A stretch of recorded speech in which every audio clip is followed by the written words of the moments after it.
Yo! Pre-spawn crappie. That's the topic of discussion today. We're gonna take the boat, load this baby up, head out to Berlin, and try to get on some pre-spawn crappie. I'm gonna share with you what I've been finding the last couple weeks here on the area lakes in Northeast Ohio. And I'm gonna share with you some of the things that I've found to be true and some of the frustrating aspects as well. Let's roll the intro.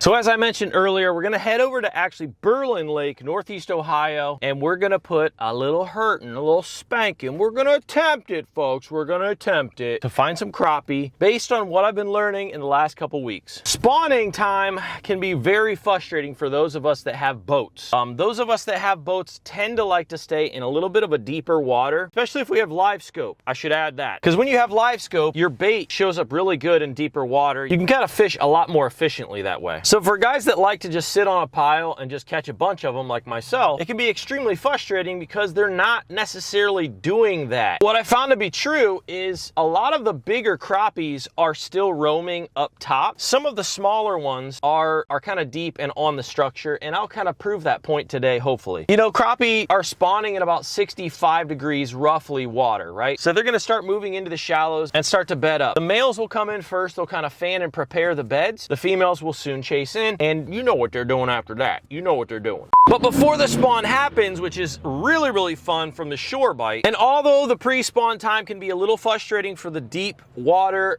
kind of sit on a pile, catch 50 fish fishermen like myself, we're coming up on a season, pre-spawn and the spawn can be the best time of the year for the shore fishermen. Most shore anglers, let's be honest, don't really look for structure. They kind of show up to the spot, they kind of pitch their float out and put a bait on it, sometimes artificial, mostly live bait, and they're kind of popping every once in a while or just kind of letting it set and forget. Well, during this time of year, when these crappies are starting to eat up on the pre-spawn, they're roaming around. A lot of the bigger fish that are spawners are roaming around and eating up, preparing for the spawn. And so as a result of those folks that are just kind of casting into Narnia, nothing against casting into Narnia, it tends to be a better bite for the shore angler for that reason. For the guys that are sitting on a pile with a live scope like myself, it becomes frustrating because these fish are roaming every which way. Now, if you have live scope and you're a sniper, someone who attaches the live scope transducer directly to the trolling motor, and you're literally fishing one fish at a time and you're chasing them down, it can be the best time for an awesome bite of the year also. But for the lazy fisherman like myself who just likes to post up, drink an old-fashioned soda or Celsius, and just catch a bunch of fish on one pile just chilling and having fun, it can be frustrating. So you're gonna find typically this time of year, for those that like to do what I like to do, you're gonna find that your catches are gonna probably in quality reduce. The size of the crappie are gonna be smaller because those aren't really the ones that are spawning. The ones that are bigger spawners are actually out roaming and feeding up. A couple tactics that you can use when you're fishing the pre-spawn bite is, one, you could start trolling for them. Now, I don't like to troll. I like to cast. I like to kind of work for them, if you know what I mean, a little bit. I like sitting on a pile. I get I'm a little bit of a lazy fisherman, but I don't know. Trolling just doesn't excite me as much as casting for them. But you can troll baits, moving baits, our paddle tails, our grubs, krakens, other moving action baits where the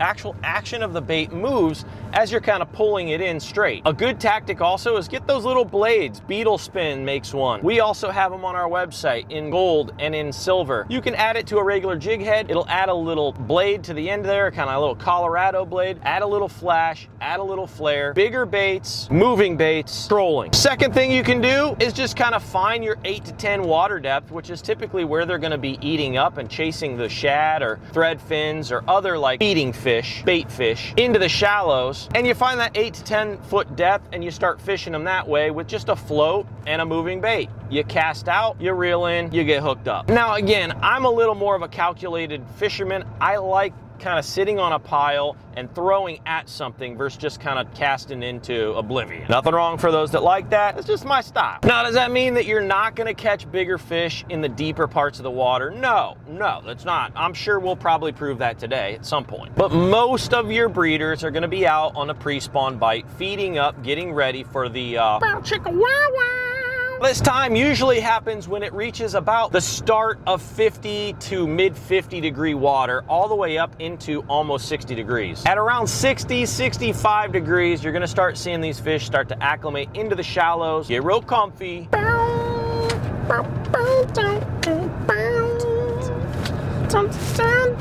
That time of year, when I'm on the boat, I put the boat up, I get into the waders and start fishing 2-3 feet of water max. Anytime you see a cattail, anytime you see pad stems, those are excellent indication that it's a sandy, fine sand, fine gravel bottom, which is an excellent media for a spawning crappie. But enough about the spawn. We're in this pre-spawn. We're gonna try to get on them. I'll talk to you a little more about it as we're out on the lake. Let's get to the ramp. Woo! Today's show is sponsored by Double Seat, BnM Poles, MillerTech Premium Lithium Batteries, Fish Brain, Striker Brands, Midwest Crappie Alliance, Mike's One-Eyed Rooster Rub, The Live Scanner, Ego Nets and Bags, Finn's Fishing Braid, Solar Bat Sunglasses, and Ravenna Marine. Now, back to the show.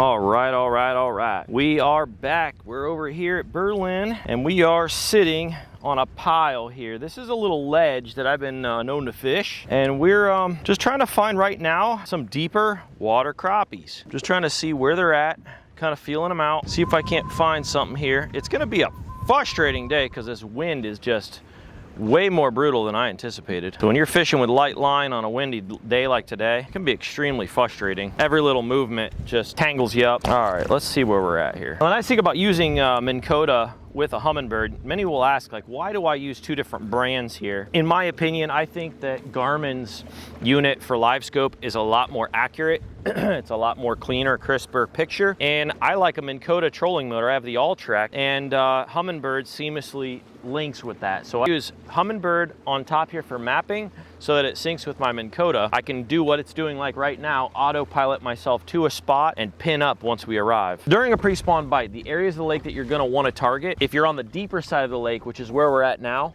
is gonna be any like river channels or creek channels that run in. So ahead of us is a creek channel right over here that comes in here. There's a flat that's right out in front of us. And so over there is gonna be primary spawning grounds right here on this flat, 8 to 10 feet.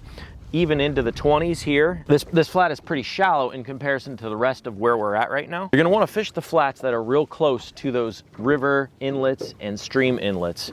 The river inlets, the stream inlets, and the real shallow pad stems, cattails, those are gonna be your primary spawning grounds. Hit those flats that are out 8 to 10 feet of water and you're gonna find them. So we got a couple down there today, nothing crazy. Let's see if they wanna play a little bit. Oh, I just got absolute popped. Holy crap. I don't know what is on me right now, but something is playing around. They're acting like white bass, honestly. Man, that first drop looked really, really exciting because they were chasing hardcore. And all of a sudden he kind of died on me. What crappie will tend to do is they'll kind of focus on the bait and then they'll lock onto it till they commit like that.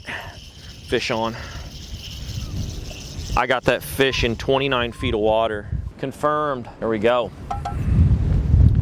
There are a couple more down there too. By the way, today we're fishing with our mini Minski kits. If you guys have an interest in getting your mini Minski kit, go ahead and check out that link down in the description below. I'll put it down there for you guys. If you look at then you said I put a ring on it. Oh, I got an interested buyer. Hi, I got half off carpet today. You want one? Oh, come on, boy. All right, we're gonna change up. I'm not getting the reaction out of the orange today. Good dark watercolor. Orange. You know, something else I'm going to do is I'm going to switch up to a tungsten head. Now in the kit there is not a tungsten head to keep the cost low. Tungsten's pretty expensive still, but the reason I like tungsten is it beats my bigger weight. I pin up the barrel weight. By the way, if you guys want to find out how to pin up a barrel weight, I'm going to put that video down in the description below. You can check out that tactic. that a friend of mine taught me years ago. It works really, really good. It gives you the ability to kind of pin up a weight without split shotting or crimping your line, which is really convenient and nice. You know, when you're crimping your line, you're adding weakness to it, and this kind of like eliminates that. I like to fish the tungstens in deeper water like this because it beats even that 1/8 ounce barrel weight down to the bottom, which is really, really nice. All right, I'm gonna try here out of this kit. I'm gonna try our Emerald Shiner. It's like a silvery whitish pearl bottom with like an emeraldy with a little black flake in there, real natural looking bait. The reason I'm choosing this is because I just saw a little thread fin on the top of the water, and this like most accurately mimics a thread fin, which is like it's like a really small little feeder fish. They're actually very beautiful. If you ever have an opportunity to kind of net one and just take a look and admire the beauty of it, it's a beautiful little fish. Oh, there's one right there. Look at that. First toss in, match the hatch, baby, match the hatch. Matching the hatching. Uh-oh, we got a tank-a-lank. We got ourselves a freaking, let's freaking go. Good, and y'all, look how fat these babies are this time of year. Oh my goodness, see, that's an indicator, not just of eggs. This is a male fish, not just of eggs. That's an indicator right there that they're feeding up. Pre-spawn bite is in full effect, y'all. Matching the hatching. I'm telling you guys, I can't tell you how much the difference of tungsten has been for me. Now, I can't tell you exactly, but I'm gonna speculate and say it beats the weight down, so they see it first. It also is a real small size for its weight. I got a lock. Got another one, fish on. This is a Dinkster 9000 there, boys. Dinkster 9000. Hey, dink lives matter, bro. Dink lives matter. All right, there you go. I think also that especially when you're fishing rocks like I am now, rock piles, when it hits that rock, it gets more of like a tingy sound. Like instead of a dead thud like lead, it produces more of a tingy sound, which can be really, really annoying, especially for a fish that has a very like sensitivity to sound and it's in its surroundings. I'm sure that plays a part. You guys might have missed that catch. I had like a little crappie come up and chase, and there's another one. This one's a little better. He came off the back end of that pile. He ain't a little better, he's just stronger. He's just stronger. There you go. Oh, there he is. That was the smaller of the three, and he does have some shoulders to him. I give him that. He's been working out. Dude, you've been working out, brother. Well done. Another dink. Hey, fun though, fun. Certified dink catcher. Hey, I ain't out here to win no tournaments, y'all. I'm out here to have some fun, and this is fun. I don't care who you are. This is dang fun. This one, this is what you want right there. Yep, that's it. Oh, this is a bigger fish. Bigger fish. Oh man, bigger fish. Bigger fish. Bigger fish. Way bigger fish. Way bigger fish. Oh yeah, baby. That. Come on now. Come on with it. Woo! Look at how chunky monkey. That's what we want right there, boys and girls. Come on with it.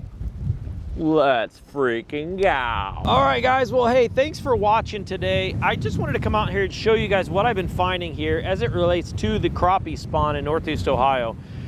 Super windy day, by the way, which makes it a little more difficult to fish. But we were able to get on some crappie that were really nice quality, some that were not.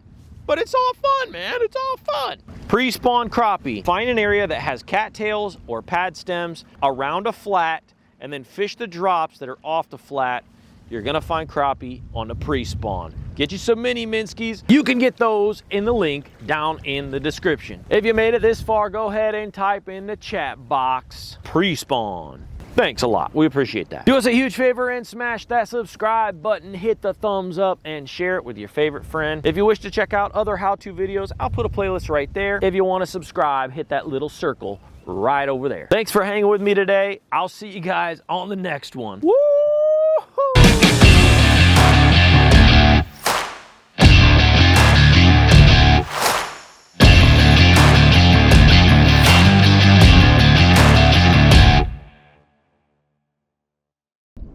Oh, fish on.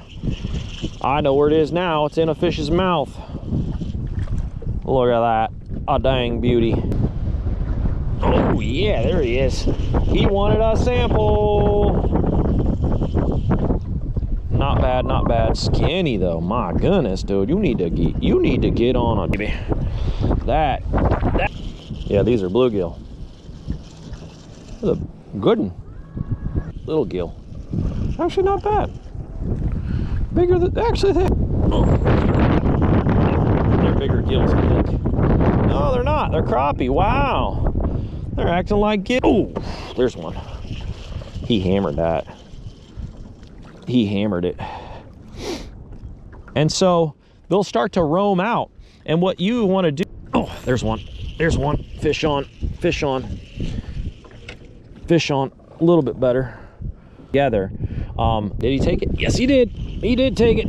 He took it off the Rick Tickle. Oh, Dinkster. There he is. Oh yeah, this is a better fish. This feels better. Nope, it's not. It lost its unction. That's okay. It's a little better. That's okay. That's a good. See how, sir? Oh, another committer. He's on. He's on. Another, and ended up popping it. I don't know what this is, guys, but this is a bigger fish here. This didn't look like a crappie. If it is, it's big. Oh man. Oh man. Oh man. There we go. Oh, got popped. Oh, fish on. Get up here. Get up here. Oh baby.